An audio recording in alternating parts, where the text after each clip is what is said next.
दोस्तों नमस्कार, स्वागत है एक बार फिर से। चलिए जानते हैं बिहार की ताज़ा खबरों को, लेकिन उससे पहले अगर आपने अभी तक इस चैनल को सब्सक्राइब नहीं किया तो सब्सक्राइब कर लें ताकि आपको बिहार की ताज़ा खबरें रोजाना मिलती रहे।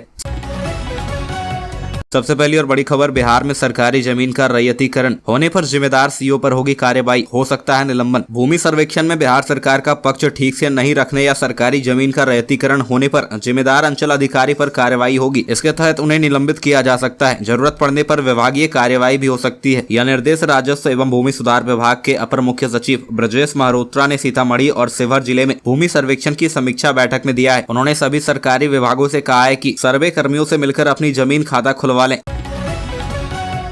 अगली खबर, बीजेपी, जेडीयू, आरजेडी समेत अन्य पार्टियों ने डाला चुनावी गियर। लोकसभा चुनाव में अब 1 साल से भी कम का समय बचा है और बिहार में राजनीतिक दलों ने अपनी कमर पूरी तरह कस ली है। महागठबंधन और एनडीए में शामिल पार्टियों ने अपनी सियासी जमीन मजबूत करने के लिए जी तोड़ मेहनत शुरू कर दी है। इसका असर भी देखने को मिलने लगा है। जमीन पर माहौल बदलने लगा है। विभिन्न पार्टियों के कार्यकर्ता जो पहले शांत पड़े थे अब एक्टिव हो गए हैं। बीजेपी, आरजेडी, जेडीयू, भाकपा माले, लोजपा समेत अन्य पार्टियां वोटरों का मूड जानने और 2024 के चुनाव में अपनी स्थिति मजबूत करने के लिए खास अभियान चला रही है या फिर चलाने जा रही है। अगली खबर, नियोजित शिक्षकों को टीचर भर्ती में अधिकतम आयु सीमा में मिलेगी छूट। बिहार नियोजित शिक्षकों को अधिकतम उम्र सीमा में छूट मिलेगी। इस प्रावधान के अनुसार पंचायती राज्य संस्था, नगर निकाय संस्था में कार्यरत शिक्षकों को अधिकतम उम्र सीमा में शिथिल कर दिया गया है। बिहार राज्य विद्यालय अध्यापक नियमावली 2023 के नियम में कई प्रावधान किए गए हैं। इसके तहत पंचायती राज संस्थाओं एवं नगर निकाय संस्था के तहत नियुक्त और कार्यरत शिक्षकों के लिए अधिकतम आयु में छूट मिलेगी। विभागीय स्तर पर इसके लिए शुक्रवार को अधिसूचना भी जारी कर दी गई है। अगली खबर, मेडिकल में लड़कियों को 33% आरक्षण का तुरंत आदेश जारी करे नीतीश कुमार। सुशील मोदी का बयान। बिहार के पूर्व उप मुख्यमंत्री और राज्यसभा सांसद सुशील कुमार मोदी ने एक बार फिर से बिहार के नीतीश सरकार पर करारा हमला बोला है। उन्होंने कहा कि बिहार सरकार का महिला विरोधी चेहरा बेनकाब हो गया है। नीतीश सरकार ने मेडिकल कॉलेजों में लड़कियों के लिए 33% सीटें आरक्षित करने की घोषणा 2 वर्ष पूर्व ही की थी, परंतु पिछले वर्ष भी छात्राएं वंचित रह गयी। इस वर्ष भी अभी तक राज्य सरकार ने 33% मेडिकल में लड़कियों के आरक्षण का आदेश निर्गत नहीं किया है। सुशील मोदी ने कहा कि बिहार में सरकारी मेडिकल डेंटल कॉलेज में एमबीबीएस बीडीएस की कुल 1430 सीटें हैं, जिनमें से 1121 एमबीबीएस व 30 बीडीएस की सीटों पर बिहार सरकार के कोटे के तहत नामांकन होता है। अगली खबर, बीपीएससी ने निकाल दिया नियुक्ति का शेड्यूल। बिहार लोक सेवा आयोग ने नई नियमावली के तहत होने वाली शिक्षक नियुक्ति के लिए शेड्यूल जारी कर दिया है। इस शेड्यूल के अनुसार 19, 20, 26 और 27 अगस्त को परीक्षा का आयोजन होगा। कुल 1,70,461 शिक्षकों के नियुक्ति की जानकारी दी गई है। अब सवाल उठता है कि शेड्यूल जारी होने के बाद बिहार के करीब 4 लाख नियोजित शिक्षक इस परीक्षा में शामिल होंगे या फिर पहले की घोषणा के अनुसार यह शिक्षक परीक्षा प्रक्रिया का बहिष्कार करेंगे। अगर नियोजित शिक्षक इस प्रक्रिया का बहिष्कार करते हैं तो इसका सीधा लाभ नए शिक्षक अभ्यर्थी को मिलेगा जो अभी नौकरी की तलाश कर रहे हैं। अगली खबर, महागठबंधन के आधे से ज्यादा विधायक शिक्षकों के साथ खड़े। शिक्षक संघों ने सरकार को हर मोर्चे पर घेरने की जबरदस्त तैयारी की है। बिहार में शिक्षक नियुक्ति को लेकर जहां नीतीश सरकार अपने नए नियमावली को वापस लेने के फैसले पर अडिग नजर आ रही है, वहीं दूसरी तरफ उनके ही महागठबंधन में शामिल पार्टियों के विधायकों में सरकार के फैसले के विरोध में नाराजगी बढ़ती जा रही है। अब तक गिने चुने विधायक ही नियमावली का विरोध कर रहे थे, लेकिन अब शिक्षक संघों का दावा है कि महागठबंधन के 80 से ज्यादा विधायक हमारे साथ हैं और उन्हें भी लगता है कि नीतीश सरकार को अपना फैसला वापस लेना चाहिए। इतनी संख्या में विधायकों ने हस्ताक्षर किए तो जाहिर है कि इनमें जदयू और राजद के विधायक भी शामिल होंगे। अगली खबर, रिहाई के बाद सियासी तौर पर सक्रिय हुए आनंद मोहन सिंह। पूर्व सांसद और बाहुबली नेता आनंद मोहन सिंह रिहाई के बाद सियासी तौर पर सक्रिय हैं। वह लगातार बिहार के अलग अलग जिलों का दौरा कर रहे हैं। इस दौरान वह बीजेपी पर हमलावर हैं। आनंद मोहन कभी बीजेपी को हाथी की तरह रौंद देने का दावा करते हैं तो कभी बीजेपी के जय श्री राम के जवाब में जय सियाराम की बात कह रहे हैं। इसके साथ ही वह बिहार की राजनीति में एक नए समीकरण, राजपूत मुस्लिम समीकरण बनाने की कोशिश में नजर आ रहे हैं। इस बीच उन्होंने पटना में बड़ी रैली करने का भी ऐलान किया है। आनंद मोहन सिंह ने कहा कि वह नवंबर में पटना में एक बड़ी रैली करेंगे जिसमें 10 लाख से ज्यादा लोग मौजूद होंगे।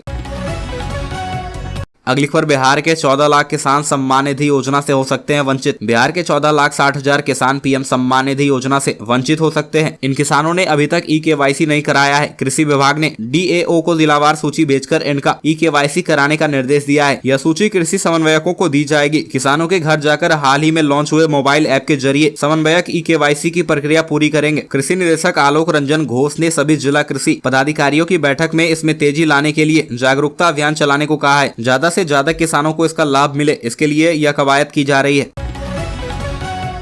अगली खबर डीएसपी बोले एसपी भ्रष्ट है, आईजी को लिखा पत्र, जूनियर्स को बंधुआ मजदूर समझते हैं। एक डीएसपी ने अपने ही एसपी के ऊपर गंभीर आरोप लगाया है। डीएसपी ने कहा कि एसपी भ्रष्टाचार में संलिप्त है, जांच होनी चाहिए। वो चुनिंदा मातहत पुलिस पदाधिकारियों को दलाली एवं आर्थिक शोषण के लिए संरक्षित कर रहे हैं। जूनियर्स को बंधुआ मजदूर समझकर उनके साथ गाली गलौज करते हैं। एसपी के अत्याचार और मनमर्जी से पुलिस परिवार में आक्रोश है, कभी भी विद्रोह हो सकता है। अगली खबर नीतीश के साथ बनाई योजना, अब उसी को मुद्दा बनाएगी बीजेपी। बिहार में बीजेपी ने जदयू के साथ मिलकर जिन योजनाओं को बनाया था, अब उसी योजना को मुद्दा बनाकर बीजेपी नीतीश सरकार को घेरने का काम करेगी। इसकी शुरुआत नल जल योजना में घोटाले के आरोप से होगी। बीजेपी राज्य में नौकरी का मुद्दा भी उठाएगी। इसके लिए बीजेपी 30 मई से 30 जून तक कई कार्यक्रम करने जा रही है। इन कार्यक्रमों के जरिए कार्यकर्ताओं को उत्साहित किया जाएगा। इसके साथ जनता के बीच केंद्र की योजनाओं का प्रचार प्रसार भी होगा। बीजेपी बिहार सरकार की योजनाओं में हो रही गड़बड़ियों को लेकर भी जनता के बीच जाएगी। इसकी शुरुआत 27 मई से होगी।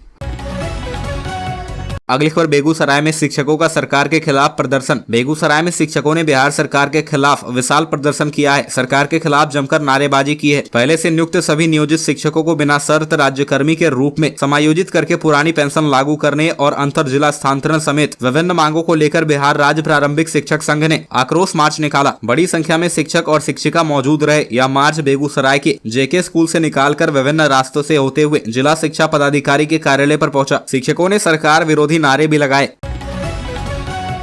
अगली खबर जेडीयू को टाटा बाय बाय करेंगे कई मंत्री, एमपी और एमएलए। पूर्व केंद्रीय मंत्री आरएलजेडी नेता उपेंद्र कुशवाहा गुरुवार को शेखपुरा पहुंचे। उन्होंने मुख्यमंत्री नीतीश कुमार पर जमकर निशाना साधा। कहा कि सभी मंत्री, विधायक और एमपी जेडीयू को टाटा बाय बाय करने के इंतजार में हैं। कुशवाहा ने कहा कि नीतीश कुमार द्वारा अपने पैर पर कुल्हाड़ी मार ली गई है। जिसको शासन के खिलाफ लड़ने के लिए जनता ने उन्हें अपना मत दिया, उन्हीं के साथ वो चले गए। जेडीयू में कोई कुछ बोलने वाला नहीं है। ऐसे में अब पार्टी नहीं बचेगी। बता दें कि राष्ट्रीय लोक जनता दल के राष्ट्रीय अध्यक्ष उपेंद्र कुशवाहा की उपस्थिति में जेडीयू के पुराने नेता और जिला अध्यक्ष पूर्व विधायक रणधीर कुमार सोनी के करीबी राजेश रंजन उर्फ गुरु मुखिया सहित 4 दर्जन से अधिक लोग जेडीयू छोड़कर राष्ट्रीय लोक जनता दल में शामिल हुए। अगली खबर ललन सिंह ने कहा गैर बीजेपी सरकार आने दीजिए, अभी इतिहास बदलने का प्रयास हो रहा। जेडीयू के राष्ट्रीय अध्यक्ष ललन सिंह ने नए संसद भवन पर बयान दिया है। ललन सिंह ने कहा कि गैर भाजपा सरकार नए संसद भवन में सदन नहीं चलाएगी। नए बिल्डिंग में कोई और काम होगा, पुराने भवन में ही सदन की कार्यवाही चलेगी। दिल्ली से लौटने के बाद जदयू अध्यक्ष ने यह बयान दिया है। पटना एयरपोर्ट पर उन्होंने कहा कि हम लोग इस नए संसद भवन के उद्घाटन सत्र में शामिल नहीं होंगे। संसद भवन का बहिष्कार किया गया है। संसद भवन के उद्घाटन समारोह में हम लोग नहीं जाएंगे, इसलिए क्योंकि इतिहास को बदलने का प्रयास हो रहा है। अब यह इतिहास बदलने के प्रयास में हम लोग भागीदार नहीं होंगे। अगली खबर जदयू में शामिल होंगे भाजपा नेता व समर्थक। उमेश बोले कार्यकर्ताओं का सम्मान नहीं करती भाजपा। पार्टी मुख्यालय के कर्पूरी सभागार में आयोजित मिलन समारोह में भाजपा के वरिष्ठ नेता पंकज राधाकृष्णन सिंह ने बिहार जदयू के प्रदेश अध्यक्ष उमेश सिंह कुशवाहा की उपस्थिति में जदयू का दामन थामा। कुशवाहा ने कहा कि केंद्र सरकार के गलत नीतियों से भाजपा के अंदर ही कई लोग नाखुश हैं। यही वजह है कि आज भाजपा में भगदड़ मच गई है। सच्चे मायनों में संविधान के प्रति समर्पित एवं लोकहित के लिए चिंतित हर व्यक्ति भाजपा से अब दूरी बनाना चाहता है। अगली खबर सीएम नीतीश पर आरसीपी सिंह ने कहा अगले चुनाव में जनता दिला देगी संन्यास। दिल्ली में नए संसद भवन के उद्घाटन कार्यक्रम को लेकर बिहार में सियासी बयानबाजी तेज है। राजद और जदयू ने समारोह के बहिष्कार की घोषणा की है। इसके बाद दोनों तरफ से बयानबाजी तेज हो गई है। कभी नीतीश के खास रहे आरसीपी सिंह भाजपा में शामिल होने के बाद लगातार मुख्यमंत्री पर हमलावर है। गुरुवार को नालंदा में एक कार्यक्रम के दौरान उन्होंने सीएम नीतीश कुमार को सत्ता का लोभी आदमी बताया। आरसीपी सिंह ने कहा कि मुख्यमंत्री सत्ता लोभित आदमी है, जो सत्ता रूपी सिगरेट का आखिरी कस तक मजा लेना चाहते हैं, लेकिन आने वाले चुनाव में बिहार की जनता इन्हें संन्यास दिला देगी। अगली खबर अगस्त में होगी शिक्षक नियुक्ति परीक्षा। बीपीएससी ने जारी किया एग्जाम कैलेंडर। बिहार लोक सेवा आयोग टीचर भर्ती परीक्षा अगस्त में होगी। इसको लेकर बीपीएससी ने गुरुवार को एग्जाम कैलेंडर जारी कर दिया है। जारी कैलेंडर के अनुसार 19, 20, 26 और 27 अगस्त को परीक्षा आयोजित की जाएगी। बीपीएससी के अनुसार 1,70,461 पदों पर शिक्षकों की बहाली होगी। इनमें 79,943 प्राथमिक शिक्षक, 32,916 पदों पर मिडिल और 57,602 पदों पर हायर सेकेंडरी स्कूलों के शिक्षक बहाल किए जाएंगे। इस साल के अंत तक रिजल्ट भी जारी कर दिया जाएगा।